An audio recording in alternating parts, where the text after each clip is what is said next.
오늘 우리가 읽은 이 시편은 성전에 올라갈 때 부르는 노래였습니다. 사람들은 이 유월절이나 아니면 오순절과 같은 큰 명절이 되면 이 성전으로 모이기 시작했는데요. 그 길을 올라가는 사람들은 바로 이 노래를 부르면서 성전으로 올라갔습니다. 이 하나님께서 거하시는 성전으로 올라가며 그 거리는 참으로 북적거렸을 것이고, 하나님을 만나러 나아가는 자들은 어쩌면 무척 즐겁고 또 행복한 그러한 순간이었을 것입니다. 그들 중에는 개인적으로 조용히 이 시편의 찬양을 묵상하면서 하나님을 만나러 올라가는 자들이 있었을 것이고, 또한 가족이나 또는 또래 무리들과 함께 모여서 소리를 높여 찬양을 부르며 올라갔던 그러한 무리들도 있었을 것입니다. 사람들이 이 불렀던 그 노래의 첫 고백은 여호와를 경외하며 그의 길을 걷는 자마다 복이 있도다라는 고백이었습니다. 여기서 이 여호와를 경외한다라는 것은 여호와를 두려워한다라는 뜻을 가지고 있는데요. 이 경외심에는 두려움의 요소가 포함되어 있습니다. 여호와 하나님께서는 참 좋으신 분이시지만 그 존재만으로 참 두려운 분이십니다. 그분은 이 세상을 창조하셨을 뿐만 아니라 이 세상을 친히 다스리시는 왕이 되십니다. 여호와께서 아무리 사랑스러운 목소리와 또 따스한 모습으로 이 인간을 찾아오셔도 하나님의 존재에는 위엄과 건세가 있습니다. 그래서 하나님의 존재 그 자체만으로 참 두려우신 분이 바로 하나님이신 것입니다. 창세기 28장에 보니까요, 야곱은 형을 피해서 이 밧단 아람으로 도망을 갑니다. 야곱은 베델에서 잠을 자고 있는데 이 꿈에서 여호와 하나님을 만나게 됩니다. 하나님께서는 자신의 인자함을 보이시며 야곱에게 언약을 맺고 복을 주시겠노라고 그렇게 약속을 하셨습니다. 잠에서 깬 야곱은 이렇게 고백을 하는데요. 우리 창세기 28장 16절과 17절에 있는 말씀을 함께 읽겠습니다. 야곱이 잠이 깨어 이르되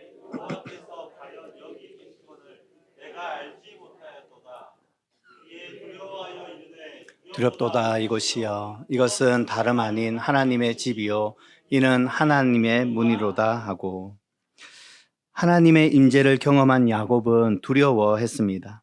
사람들은 하나님을 인식하고 하나님을 경험하게 될 때에 두려움을 경험하게 됩니다. 그것은 우리 안에 있는 죄가 선명하게 드러나기 때문입니다. 이사야 선지자도 말하기를 화로다 나여 망하게 되었도다 라고 말하며, 나는 입술이 부정한 자요 입술이 부정한 백성 중에 거하면서 만군의 여호와이신 왕을 배웠음이로다 이렇게 고백하고 있습니다. 여호와 하나님은 분명 이 두려운 분이시지만 이 두려움은 성도에게만 주어지는 특별한 은혜입니다. 대부분 사람들은 하나님을 두려워하지 않고 그런 마음도 품지 않고 살아갑니다. 하지만 성도에게는 하나님을 두려워하는 마음이 있고, 이 마음은 거듭남의 시작을 알리는 은혜의 신호입니다. 하나님께서는 죄인을 찾아가십니다. 죄 없으신 그 하나님께서 죄 많은 인간을 향해 먼저 다가가십니다. 하나님 앞에 서 있는 이 죄인은 참으로 두려워 떱니다. 그분의 존전 앞에 서 있는 이 죄인은 자신이 지은 죄를 들여다보고 크게 하나님을 두려워합니다. 우리가 잘 아는 것처럼 예수님은 의인을 부르러 오시지 않고 죄인을 부르러 이 세상 가운데에 오셨습니다. 이 죄인을 위해 그 죄인을 불러서 회개시키기 위하여 이 땅 가운데에 오신 것입니다. 자신의 죄가 온전히 씻겨지기 전까지 사람들은 두려움에 시달립니다. 오라, 나는 공고한 사람이로다.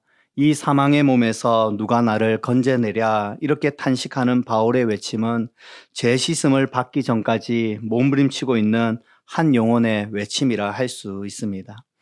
하나님의 임재를 경험하지 못하고 또 그 속에서 자신이 죄인인 줄도 알지 못하는 자라면 아무리 훌륭하고 탁월하며 세상적인 성공을 이루었다 할지라도 그는 가장 어리석은 자입니다. 그는 하나님에 대한 경외심도 두려움도 없이 세상을 자기가 하고 싶은 대로 살아가겠지만 그들의 최후는 영원한 불심판을 받게 될 것입니다. 이런 면에서 하나님께서 찾아오시는 것은 두려움을 분명히 불러일으키는 것이지만 그것은 한 성도에게 부어지는 은혜다라는 사실입니다. 하나님께서 찾아오셔야 성도는 새로운 존재로 거듭나게 됩니다.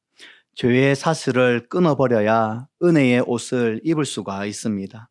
그러기에 하나님께서 찾아오시는 것은 분명 두려운 일이지만 그분이 오심으로 우리는 은혜를 누릴 수 있습니다.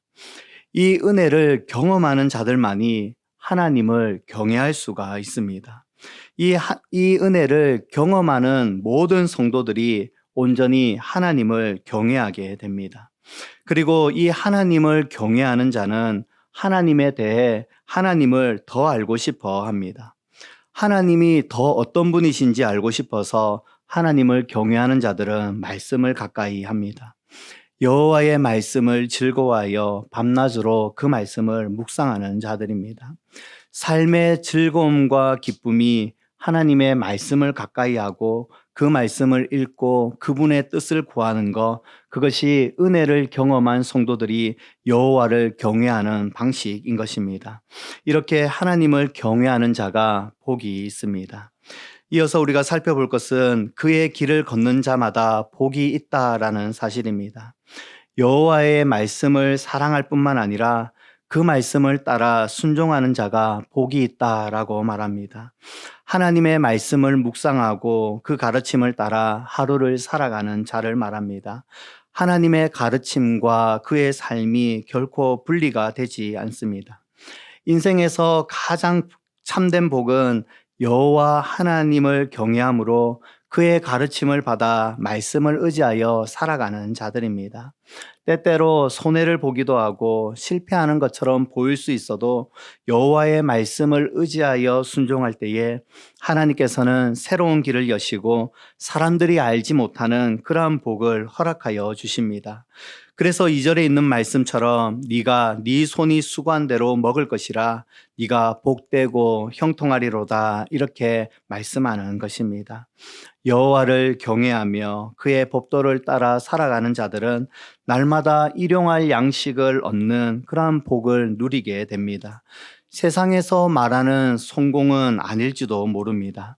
하지만 여호와 하나님께서는 그를 경외하고 그의 법도를 따라 살아가는 자들에게 그날 필요한 일용할 복을 날마다 내려주시는 것입니다. 한 사람이 복을 누리고 이 세상에서 형통한 삶을 살아가는 것은 여호와를 경외하는 것으로부터 시작이 됩니다. 여호와 하나님을 두려워하고 그분 안에서 참된 은혜를 누리며 말씀을 가까이 하며 살아가는 자가 이 놀라운 복을 누리게 되는 것입니다. 그의 인생을 하나님께서 책임지신다고 말합니다. 어려운 순간들이 찾아와도 여호와 하나님께서 그와 함께 하신다고 말씀하십니다. 날마다 때마다 일용할 양식을 먹이시며 그의 모든 인생을 이끌어 주시겠다고 말씀하고 계십니다. 우리 모든 성도님들이 이 여호와 하나님을 경외함으로 그분에게서 오는 모든 복을 받아 누리는 성도님들 될 수 있기를 소원합니다. 우리 3절에 있는 말씀을 함께 읽겠습니다. 내 집 안방에 있는 내 아내는 결실한 포도나무 같으며 내 식탁에 둘러앉은 자식들은 어른 감람나무 같으리로다. 아멘. 여호와를 경외하는 것은 이 개인에게만 머물지 않고 가정에까지 확장됩니다. 여호와를 경외하는 가정은 세상의 여느 가정과 구별이 있습니다. 말씀해 보니까 내 안에는 결실한 포도나무라고 표현을 했는데요. 포도나무가 결실을 맺었다라고 합니다. 그것은 자녀를 많이 낳았음을 의미하고요. 또한 하나님으로부터 이 가정 안에 풍성한 결실을 얻게 되었음을 의미합니다. 이어서 내 식탁에 둘러앉은 자녀들은 어린 감람나무 같다 이렇게 말합니다. 이 감람나무, 올리브나무는 열매를 맺기까지 오랜 시간이 걸린다고 합니다. 하지만 인내심을 가지고 오랫동안 잘 가꾸면 열매를 맺게 될 것입니다. 어린 자녀들을 여호와의 말씀으로 양육하고 인내로 길러내면 그들도 여호와를 경외하는 자로 그렇게 세워질 것이라고, 열매 맺게 될 것이라고 말하고 있습니다. 여호와를 경외하는 가정은 오직 자신의 자녀만을 최고라고 생각하며 자녀를 떠받들듯 사는 그러한 세상의 가정들과 구별되어집니다. 여호와를 경외하는 가정은 이 가정의 주인이 그리스도이심을 고백하는 가정입니다. 남편은 이 가정에서 말씀으로 자녀를 양육하며 그리스도 안에서 살아갈 수 있도록 지도를 합니다. 아내는 현숙한 여인이 되어서 인내하며 자녀들을 여호와 하나님을 경외할 수 있도록 지도하고 양육하며 돌보는 것입니다. 여호와를 경외하는 가정은 저절로 만들어지지 않습니다. 여호와를 경외하는 남편과 여호와를 경외하는 아내가 그리스도를 모시는 아름다운 가정을 만들고 자녀를 말씀으로 또 인내로서 양육할 때에 서서히 그 가정이 여호와를 경외하는 가정으로 세워지게 되는 것입니다. 이렇게 여호와를 경외하는 자와 그의 가정은 복을 받게 될 것이라고 그렇게 성경은 말하고 있습니다.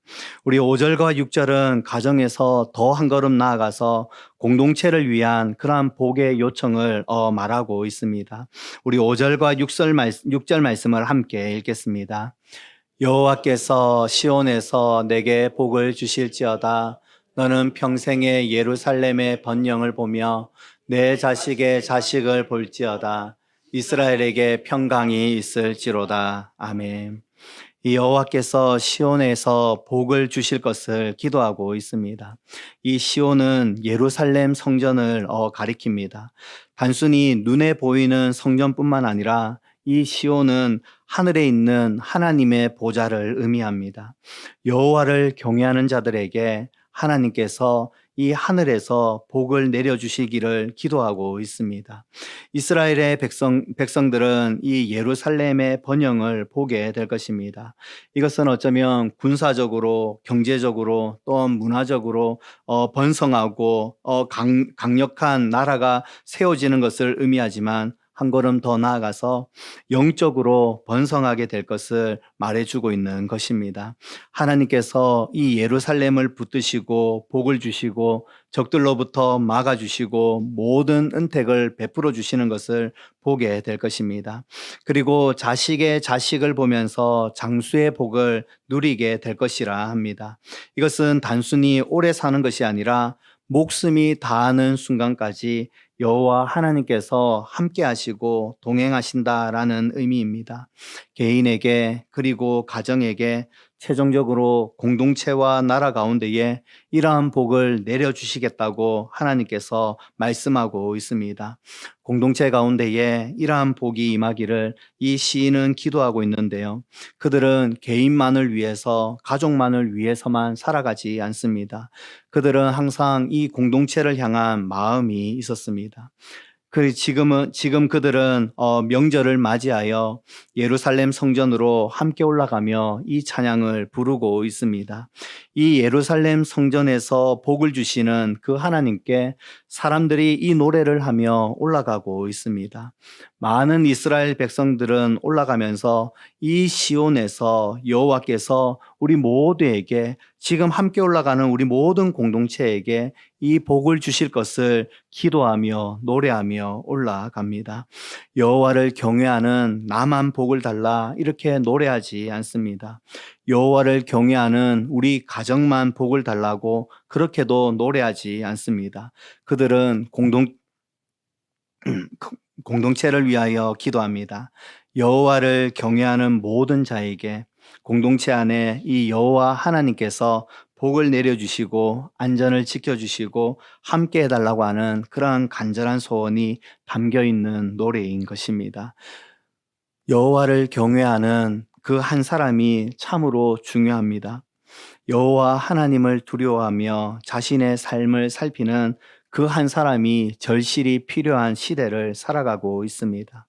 어느 순간에도 말씀을 따라 순종하기로 결단하며 삶 속에서 형통의 복을 더하여 주시는 그러한 경험을 하는 그러한 한 사람이 오늘날 너무나도 필요한 시대입니다.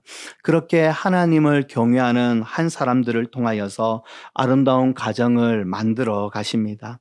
하나님께서 기뻐하시는 가정은 세상의 기준을 따라 가정을 세우지 아니하시고 하나님께서 기뻐하시는 뜻을 따라서 이 가정을 세우시고 이끌어 가십니다.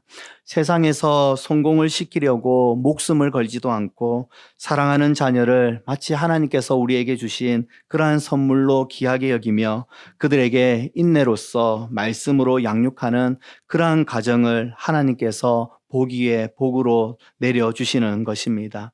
이스라엘 백성들은 성전으로 올라가며 이 노래를 불렀다고 말씀드렸습니다.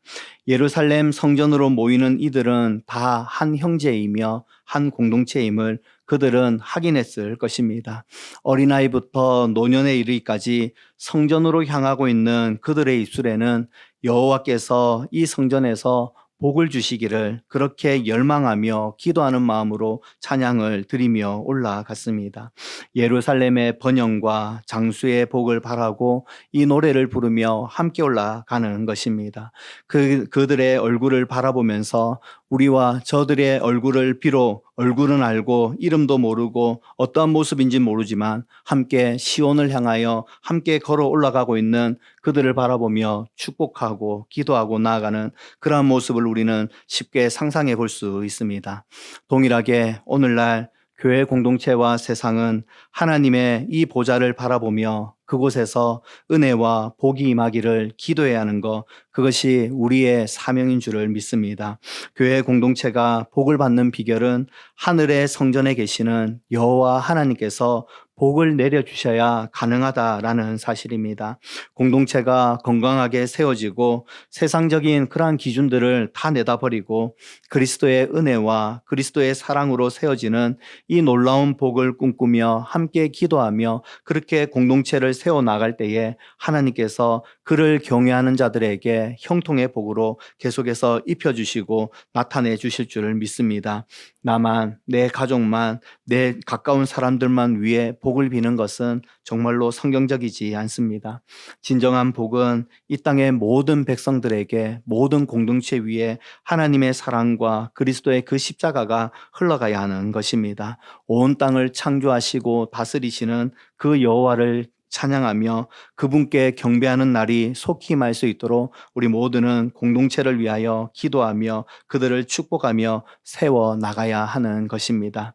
부산 사랑의 교회가 우리 한 사람 한 사람이 여호와 하나님을 참으로 경외하며 그 하나님 앞에 신실하게 정직하게 성실하게 살아가는 그러한 복된 성도님들 되기를 정말로 원합니다. 성도님들의 가정이 여호와 하나님을 인생의 주인으로 모시고 가정의 주인으로 모시며 자녀들을 사랑과 인내로 아름답게 양육하고 세워나가는 그러한 복된 가정이 세워질 수 있기를 참으로 소원합니다. 우리 보산 사랑의 교회 모든 공동체가 하나님의 사랑을 바라보며 하나님의 은혜를 구하며 그렇게 살아가는 귀한 공동체가 세워질 수 있기를 주님의 이름으로 소원합니다.